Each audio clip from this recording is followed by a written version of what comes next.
Andreas, it was always going to be a tough ask to come back from 29 points down, but your guys fought to the fourth quarter tonight. That's exactly that. Going into this game with such a big margin to cover, not impossible but very difficult to happen. So I just wanted us to make a good account of ourselves and finish with a strong performance, and I thought we did that. We were there competing, and even though when Leicester got it to double digits, we were still able to bring it down to about 4 points.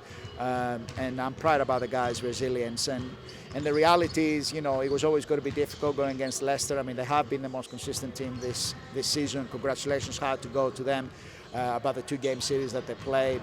But I think for us, making it to the playoffs is a great achievement given what we had to go through with COVID, not having spectators, which was a bigger injuries, changes to the roster, isolation periods. I can keep on going.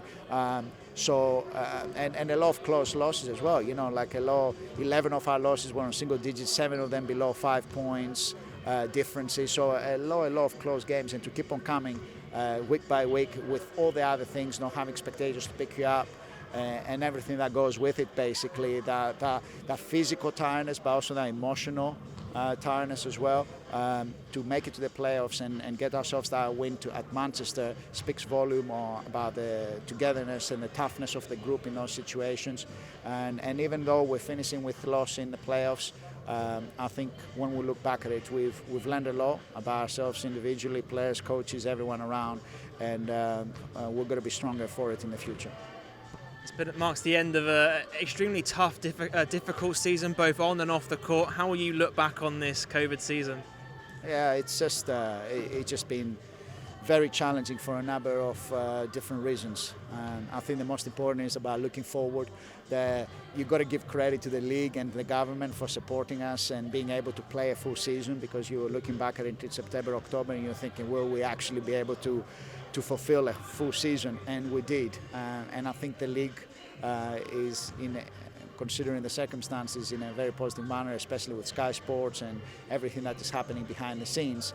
And I think for us as a club, when you look back at it, achieving playoffs after a season that finished in March, and it was potentially with us having a playoff spot, by the season before we didn't make it to the playoffs. I think being in the playoffs is a strong achievement and something to build on for next season. The last thing to say is just our fans, our spectators. It hasn't been the same playing without them. I've touched upon it the last couple of interviews as well. Our place is the smallest in the league, but it's also the loudest and one of the most tough environments to play, and it hasn't been the same not having them. And I just want to say to people that Bristol will turn up next year. We're going to be ready for a basketball season, and we're going to work hard this summer to put another competitive team together, and we're going to be ready to go. And we're hoping we'll be able to see all our fans in September, October in a packed Wise Arena, doing what we love.